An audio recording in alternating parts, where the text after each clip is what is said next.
Beer has always held a special place in American life. In this video, we're looking back at the iconic beers Dad kept on hand, Grandpa cracked open on Saturdays, and maybe the first ones you ever tried. From Miller High Life and Hamm's to forgotten favorites, most are gone, and the rest just don't taste like they used to. So get comfortable, and let's remember the beers that made the good times even better. There was a time when Miller High Life really was the champagne of beers. That clear glass bottle with the gold foil on top, it just felt special, even if you were drinking it in a lawn chair in the driveway. It had this smooth, easy taste that didn't try too hard. And remember when Miller Lite first showed up? Folks were amazed. Tastes great, less filling, was everywhere. But for me, High Life had that old school charm. These days, you can still find it, sure, but it's not the same. The ads don't hit like they used to, and somehow the flavor feels more like a memory than a beer. Falstaff isn't a name you hear much anymore, but back in the 60s, it was a big deal. It was the third largest brewery in America at one point. Maybe you never tried it yourself, but I'll bet your dad or your grandpa had a few in the fridge. Forget fancy craft brews. Falstaff was the king of no-nonsense beer, brewed for folks who just wanted something cold and refreshing after a long day. They named it after Shakespeare's big-bellied, beer-chugging character, Sir John Falstaff, which gave it that rowdy, everyman charm that folks loved. These days, it's long gone, just another name from the past. Ballantine Ale goes way back. This one was big long before most of us even had our first sip. Back in the 40s through the 60s, it was one of the top names out there. That little ringed logo with the purity, body, and flavor slogan was everywhere. It was known for its bold, full-bodied flavor, something that set it apart from the typical brews of the day. Pabst Brewing Company continues to produce it today, though it's not as common as it once was. Just hearing the name brings back a time when beer had personality, and Ballantine had plenty of it. Billy Beer!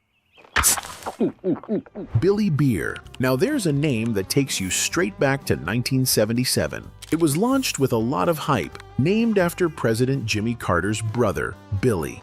His name, and even a personal message, were printed right on the can. But despite the buzz, the beer itself didn't quite live up to expectations. And here's the kicker: Billy himself reportedly preferred Pabst in private. By 1978, Billy Beer was already on its way out. The whole thing came and went in a flash, but those bright orange cans, they became collector's items and a strange little footnote in American beer history. Rheingold, a beer that was popular in the middle of the last century. Light, crisp, and dry. It had a clean taste that was easy to enjoy. And who could forget that catchy jingle? My beer is Rheingold, the dry beer. Think of Rheingold whenever you buy beer. It was on every radio and TV set back then. In the 40s and 50s, Rheingold was a staple in many households, especially across the Northeast. It wasn't fancy, but it had a loyal following. Rheingold's heyday faded by the late 1970s, when production finally came to a stop, marking the end of an era. Though it's no longer around today, that jingle and those memories still hold a special place in many hearts. Olympia Beer was once a familiar sight in fridges and corner bars all across America. After Prohibition, it built up a solid reputation, helped by its catchy slogan, "It's the water." Olympia, it's the water, and a lot more.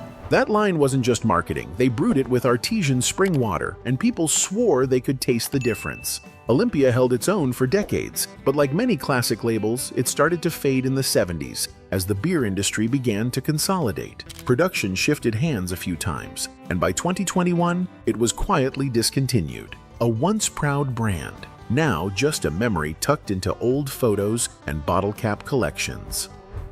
Krueger's Cream Ale and Krueger's Finest Beer weren't just names from the past, they changed the game. Back in 1935, these were the first beers ever sold in cans, kicking off a whole new way to enjoy a cold one at home. It was a bold move and it paid off fast. Within months, Krueger was canning thousands of beers a day. For a while, it looked like the future. But by the early 60s, bigger breweries had muscled in, and Krueger's eventually disappeared from shelves. Born way back in 1865 in St. Paul, Minnesota, Hamm's was more than just a beer. It was a whole vibe. That catchy jingle, the playful bear from the old commercials, it all felt like something right out of a simpler time. For many of us, Hamm's was the kind of beer your dad or grandpa had stocked in the fridge. It's still around today, brewed by Molson Coors, but it sure doesn't have the same place it once did.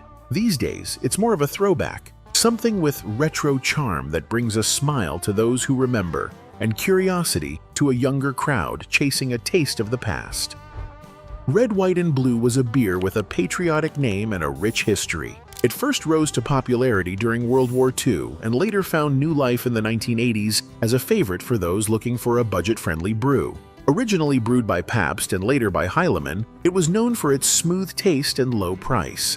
A radio ad once jokingly called it an honest beer at an honest price, and that slogan actually helped boost sales by 60%. These days, it's rarely seen on shelves, but the simple charm and patriotic spirit of Red, White, and Blue still echo through American beer culture. Bud Dry had its moment in the spotlight back in the late 80s and early 90s. It was part of the Bud family, and folks still remember the catchy slogan. Try Bud Dry. It was brewed using a dry brewing process that gave it a crisp, lighter taste that stood out at the time. But by the mid-90s, Bud Ice came along and stole the show. Bud Dry slowly faded from shelves and was officially discontinued in 2010. It never became a classic, but it earned its spot in the rotation, and that's saying something. Schmidt's beer had a quiet charm, but it knew how to stand out.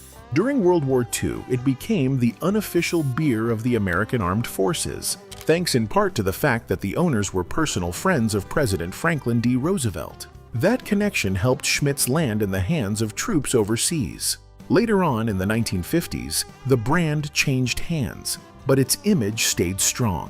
One of the coolest things about Schmidt's was the wildlife artwork printed right on the cans. It turned a 12-pack into something of a collector's item. For some folks, the cans were almost as memorable as the beer inside. Jax Beer was a crisp, German-style Pilsner that found its footing in the South. Born in Jacksonville, Florida, it quickly became a local favorite. Simple, refreshing, and easy on the wallet. In the 1940s, Jax made history by introducing one of the first six-packs in America, offering convenience long before it was the norm. After merging with Jackson Brewing in New Orleans, the beer kept rolling through the 50s, 60s, and even into the 80s, when it was brewed by Pearl. But by the time Pabst took over, Jax was fading from shelves. It quietly disappeared by the early 2000s. Pete's Wicked Ale holds a special place in many people's memories. It was often the very first craft beer they ever tried. Launched in 1986 by Pete Slausberg, it brought bold flavors and a unique style at a time when big breweries still ruled the shelves. Pete's helped open the door to the craft beer revolution long before it exploded into the booming industry we know today. The beer was considered innovative for its time, but after the company was bought by Gambrinus in 1998, the recipe was changed, leading to a loss of popularity. Production ended in 2011 due to declining sales. Brown Derby was a no-frills Pilsner brewed by Humboldt Malting and Brewing exclusively for Safeway supermarkets. It was the kind of beer you grabbed alongside your groceries, affordable, reliable, and unpretentious. Without flashy ads or hype, it served its purpose. When Safeway sold off many of its stores in the late 1980s, Brown Derby quietly faded from shelves, discontinued in 1988, a modest brand that vanished with little fanfare. Meister Brau was once a familiar name, especially in the 1960s, when it was one of the first beers to experiment with a lighter brew. It wasn't trying to impress, it was just a good, simple beer. By 1972, though, the company ran into financial trouble, and Miller Brewing stepped in. They didn't just buy the brand, they took the light beer formula and ran with it. That recipe became the foundation for what we all came to know as Miller Lite. So while Meister Brau eventually disappeared, it quietly helped kick off a whole new chapter in American beer history. I'd love to hear in the comments what your favorite beers were, and maybe some I didn't mention. Don't forget to subscribe so you won't miss any future videos. Thanks for watching and for being part of my channel. See you in the next video.